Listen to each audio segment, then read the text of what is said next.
Hello, hello. Hey y'all. Good afternoon. Welcome to Trail Talk. We are so glad you could join us today. I'm Edie, And I'm Mary. and we are coming to you live from the Chisholm Trail Heritage Center in Duncan, Oklahoma. And we have an interesting lesson today. It's going to be the first of several. It is, but Yeah. I have to interrupt for just a moment because before we get started, I want everyone to realize that yesterday was Miss Edie's birthday.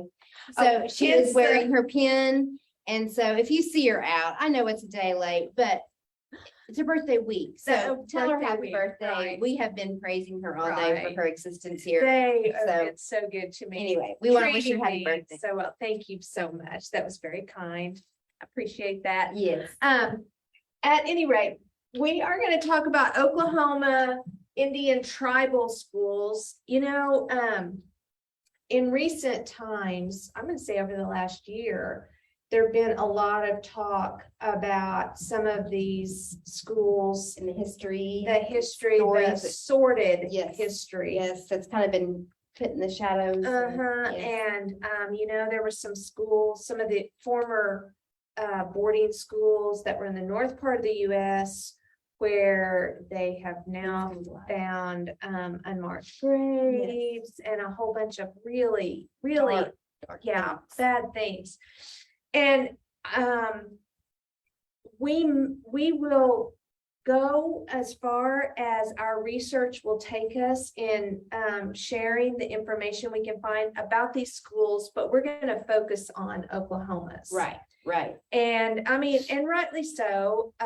Oklahoma, we were Indian territory Correct. long before we became a state. Exactly. And so the existence of these Tribal schools, schools. it was a really a big Influential part. right, a part of our history. So we're going to just kick it off by looking at the initial placement.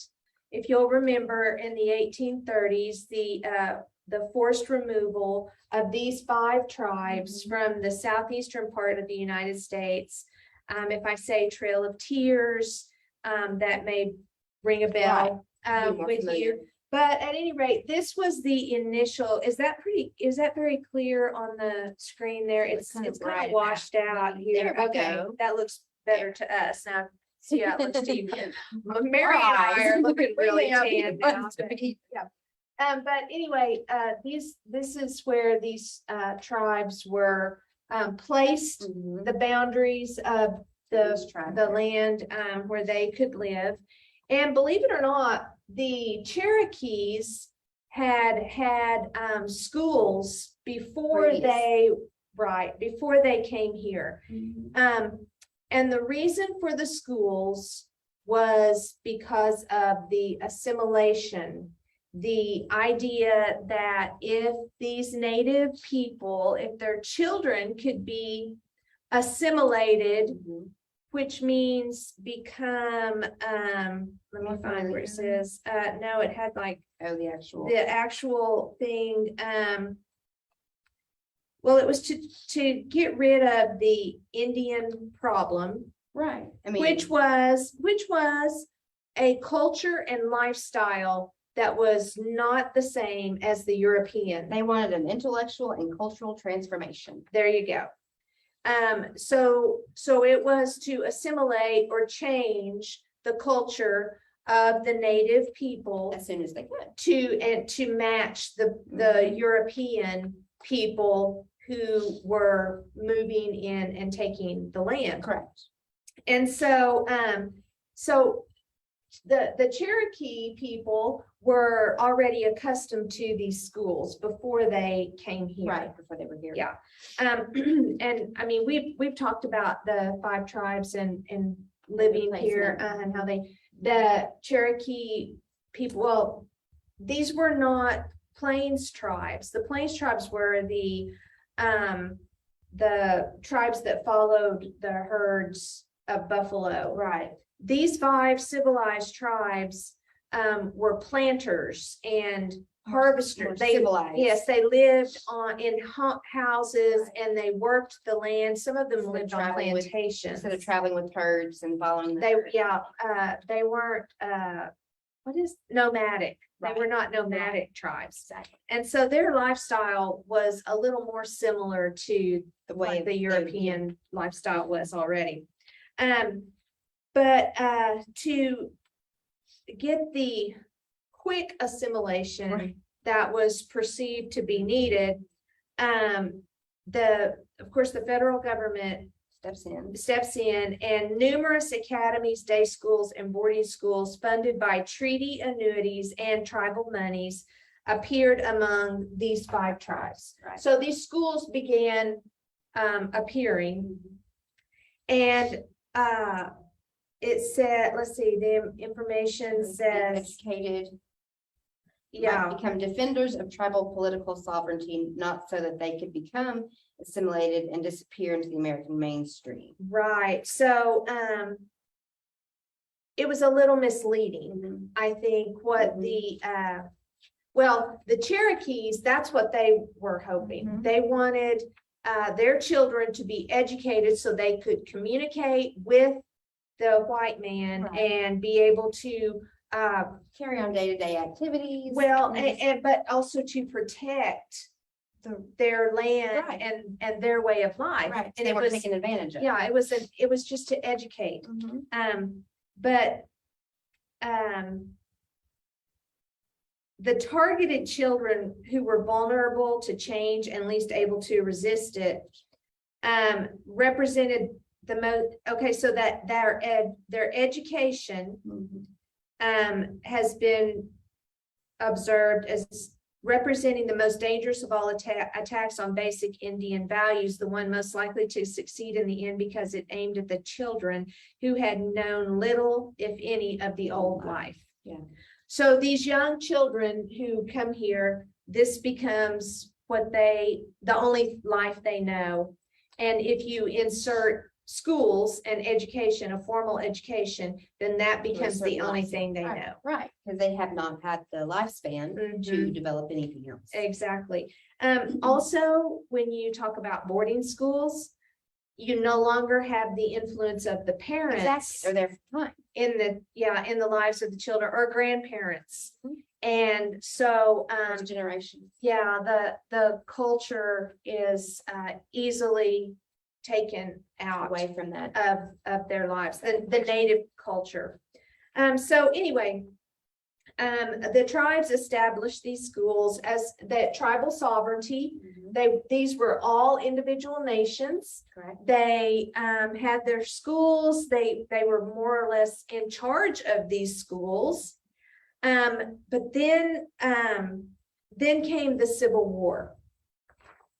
And the Civil War kind of topsy-turvied a lot of this. The effort of that. They had buildings in these different places. They had schools for the boys, schools for the girls. Mhm. They were teaching them skills. I mean, some of them were kind of, it seemed like a VOTEC kind of school Yeah. idea. Right, Where- where more of an hands-on type learning experience. Right. They had the Chickasaws opened a number of boarding schools. The Choctaw Nation, whose educational system became the model for the Creek, Chickasaw, and Seminole nations, had 12 funded schools in operation by 1838. Mhm. And that was a very quick turnaround. Very quick turnaround. Many of the schools operated in association with Christian missions. 5 mission schools were in the Choctaw Nation, 4 were in this among the Seminoles. The Creek had the Presbyterians, opened 2 boarding schools there. Methodist, I mean, so these were Christian missionaries Mhm. who came to assist with the civilizing of these tribes right. of people. Yeah. And also, of course, to introduce them to God and to hopefully convert them to their beliefs, to Christianity. So then after the Civil War, now during the Civil War, a lot of these tribes disagreed amongst themselves as to whether or not they Which should side? fight for the Right. north or fight for the south. And Which so there was division just within the Cherokee, within the Choctaws. Yeah, and then as, you know, some from each group fought for the north and some from each group fought for the south, then you kind of have even more division Division amongst- and things that happen. So the war ends and the next thing that happens over the next years are that the land is redistributed. Mhm. Broken up even more. Yeah, I mean, we have the 5 civilized tribes who all fought, some of them fought in the Civil War for the South.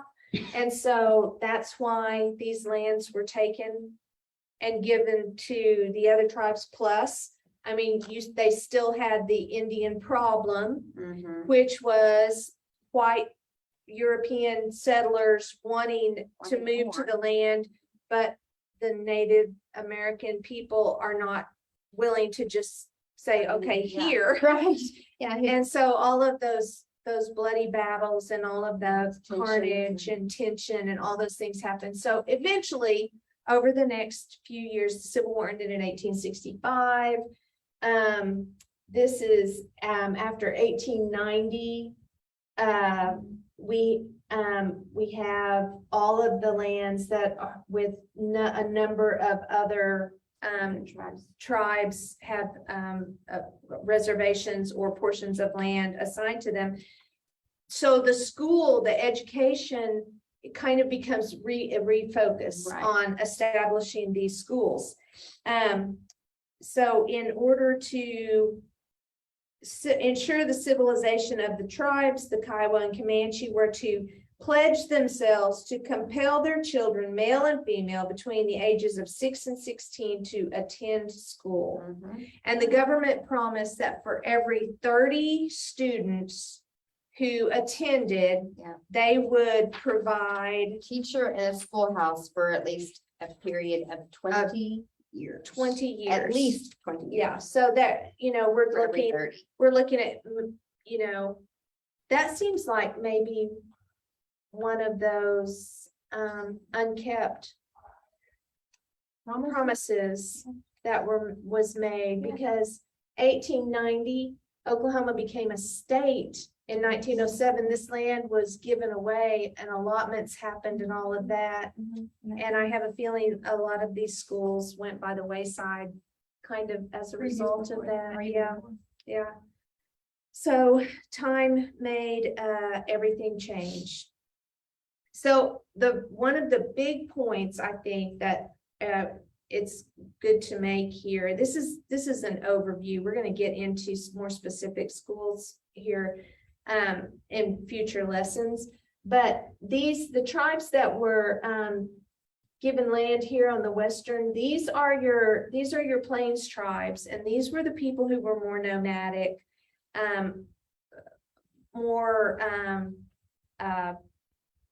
warring type tribes. These are the ones who Hadn't really had the more English or European way. Yeah, they influence. lived in teepees and, just seemed more uncivilized, I think, than the others.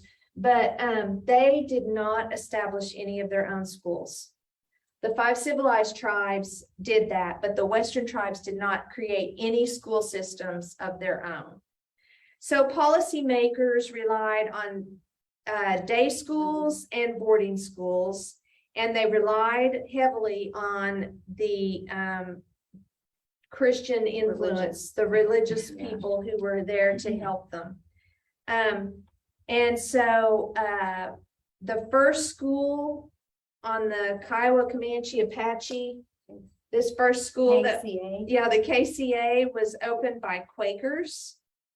The Caddo in Wichita, which is this right here, this area, this would have been near Fort Sill, the Fort Sill Indian Boarding School.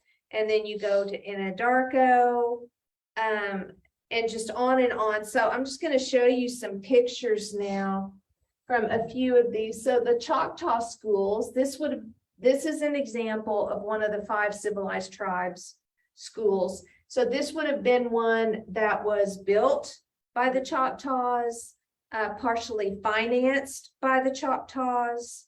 But I think it is, I mean, the government promised one teacher for every 30 students. 30 students, but I believe these 5 civilized tribes schools probably had a lot of students. What's this, their students here? Yeah, a bunch of little guys. Maybe this is the faculty. This could be the faculty over Right. here, and this is a group of the Looks students. like maybe this is an all Boys. male, all boys. And one of the all boys schools. Uh-huh. But this is just an example. These were not little rundown buildings. I mean, this is a big size- brick Right. building. Windows. Yeah, so, these, I mean, they were nice, as far as, buildings for this type of thing goes. So then, Riverside Indian School, which is north of Anadarko. I wanted to show this because this is, 71. yeah, 1871, this school still exists. This is one of a handful, I think 4, that still exist today. And it is still a boarding school, and students from all across the United States come here, and they not only learn, receive an education, but they play sports. Their sports are, they play in OSSAA, just like Duncan. Riverside. It's called Riverside Indian School, yeah. And they still, they have football team, basketball team, they play OSSAA rules, just like Duncan High School or Right. Empire or Comanche, Commander, or, wherever, any other school in Oklahoma. But they also teach native Their history, History and lifestyle, culture and culture and things like things. that, even though they're not all, I mean, it's not a if they requirement. come from, all across the United States, I mean, the Northwest had, tribes Right. who were fishermen Right. and people, and Right. so their culture was Different from our from- nomadic living off land. They live more off the water. Yeah, exactly. And so, I don't know if they have culture that- lessons right. for all the It's different different.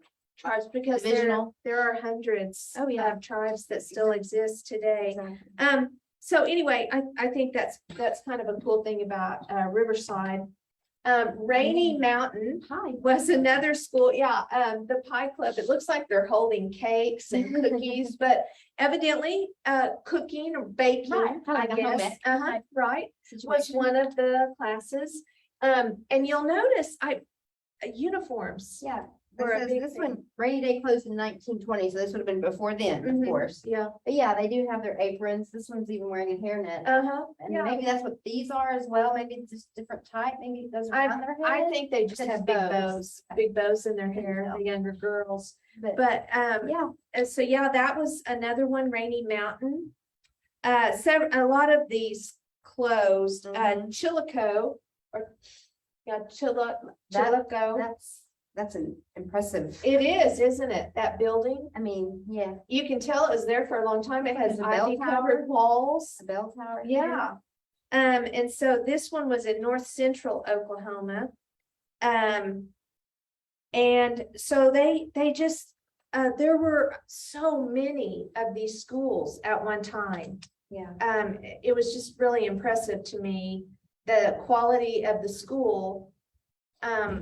It's just the theory behind it all. Yeah, Is the didn't- part they didn't that's, correlate. They don't Yeah, correlate. they don't. At all. yeah.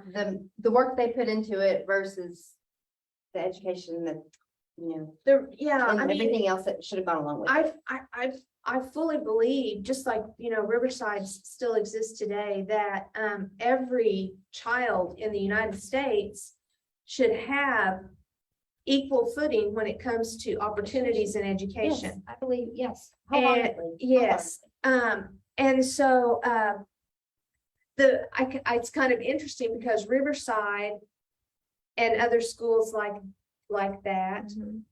instead of teaching how to assimilate, now they are trying to restore and Right. reintroduce a lost culture. is totally foreign to them. Yes. However, it's their history. Because the assimilation was so Yes, effective. and broken, totally Yeah. broken. And It broke off, it In broke them from the translation. culture. And so it's kind of interesting how that's gone kind of full circle Right. now. yes. But at any rate, I'm grateful to the people who are holding on and trying to educate every new generation in the ways of Otherwise, it'd their, be lost. yeah, I mean, it would. and that would be Totally. a terrible thing to have happen, a really terrible thing. So then, one other, the Creek Nation in 1885 established Indian University, and it's now known as Bacone College. Now, this is an old picture, but I have a friend whose son plays basketball at Bacone. I mean, this just looks like to me, you would see them like out on the field here playing, Right. practicing their football or I something. know this is a beautifully landscaped campus. I mean, it looks like one of the, Yeah, it's just impressive. and so this college is still in existence. It's I'm up sure the in, campus is kind of grown maybe. a bit. right, yeah. They It's not probably, just the one I'm building. thinking they anymore. may have some There additional might be buildings. like. My science. niece played basketball at a Southwest College or something like that in Oklahoma City. Mhm. It's in Bethany. Mhm. And anyway, in her conference, Right. Bacone was in her Like conference, a yeah. division or Yeah, conference. mhm. And so they still still play around. today, yeah. Impressive. So, in 1934, Congress enacted the Johnson-O'Malley Act, which authorized the federal government to contract with states to provide educational services for Indians. So this was 1934, about 100 years after the After. forced removal, Correct. which brought the Native Americans to what became Oklahoma.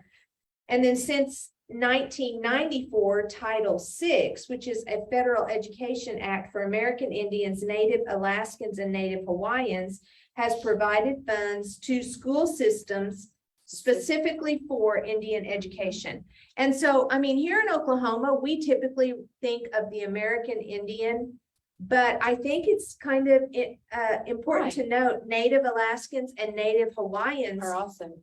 they are also included, and it is important for them to Understand their heritage and yes, their history. exactly, and help to continue Preserve to that. educate and preserve. Yeah, yeah, exactly. So there are like ongoing studies. There are attempts to record the history of the people who attended some of these schools, which, I mean, it's probably like World War II veterans. There aren't that many of them Right. left. Exactly. Maybe And almost 100 years. yeah, like it's even like the Tulsa Race Massacre. Right. There aren't that many of the people who experienced that left. So, Firsthand. yeah, it's important to record some of this. But one other group that still that I've yeah. heard of Sacred Heart. Sacred Heart, which it's out in, I think it's in Shawnee. I believe this is near where St. Gregory's University. It was in Shawnee, a Catholic university in okay. Shawnee. Okay. It is no longer open as a university. Of course, the buildings and everything are still there. Do you remember when they were having those earthquakes? Mhm. St. Gregory's sustained some pretty serious Damage. structural damage during those days. But St. Benedict's Industrial School for Boys and St. Mary's Academy were, oh, this is in Kanawha. We're both at Sacred Heart in Kanawha, but I think it's all kind of out there together. Okay. Anyway, they are currently in the process of taking oral statements. They're gathering an oral history, which is interviewing people who attended Sacred Heart to learn and understand the experiences of the American Indian children and their families at Catholic boarding schools. I mean, there were a number of Catholic boarding schools. Right. Not just specific. There were 11 in total in Oklahoma, and that's, Alone. yeah, Oklahoma alone. And they said, whatever we find, we want to be transparent, and I'm sure there's going to be some good and some bad and some ugly. So, Also, understanding the past, we are able to improve and build on good ideas.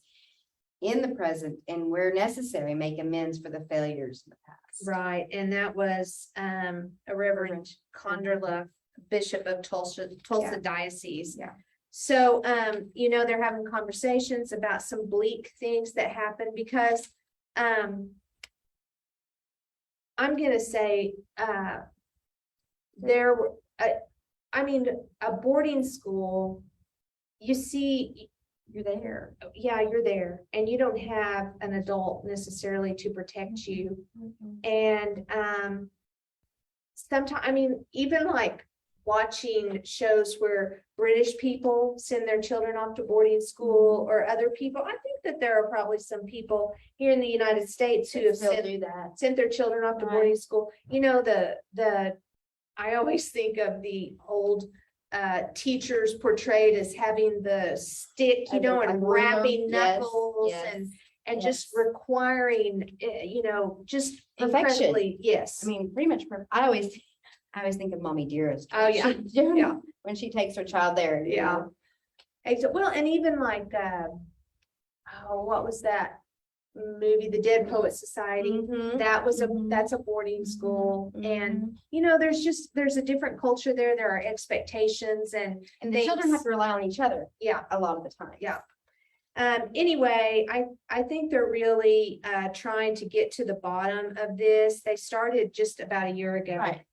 Totally. And they want to allow Native Americans to discuss the boarding schools and their legacy and with the Catholic people who were involved at the schools. You know, I mean, there were headmasters and teachers and, Mhm. you know, the whole thing. So anyway, it's very interesting. Like I said, this is a real overview. This is very broad, Just but an introduction. yeah, but we are going to pursue this more and we'll be having additional lessons and focus on the schools as we find more information about them. And I have a feeling there is a lot of information. The Oklahoma Historical Society it's always so full of good things. Edie likes to deep dive. That's one of her favorite places to Yeah. dive. Yeah, for sure. Exactly. I love researching things that they have. So anyway, you guys, stay tuned. We'll be letting you know as we study more of these. If anyone out there knows anything about any of these I know. schools and can Maybe give have us some someone that maybe went information, to one. memorabilia. Yes. I mean, anything like that you would like to add to these lessons that would be so fantastic. We would love it. You can contact us on just comment on this Right. post on our Facebook page and Send us a message. yeah. Anything. for sure. So tomorrow, Carrie Muir and Gary Johns from the Senior Pro World Senior Pro Bull Riding Association. Hey, Woo! That is a mouth. that is a lot Oh, of letters to remember and yes, get it in the is. right order. They're gonna be here to talk about an event that's happening next weekend at the fairgrounds here in Duncan. And so you're gonna want to be sure and tune in. Mhm. Yeah, it's going to be a really great episode. I think you guys will probably want to go to this event. We have some tickets around here. We've been having some giveaways. Yeah, we've given a lot of tickets Yeah. away. So if you're watching and you've won Uh-huh. tickets, you need to come pick those up. That's right. And if you haven't, keep watching That's right. because we'll have more More giveaways, chances. I am sure. So anyway, thanks for watching today and That's we'll right. see you guys tomorrow. Happy Happy trails. trails.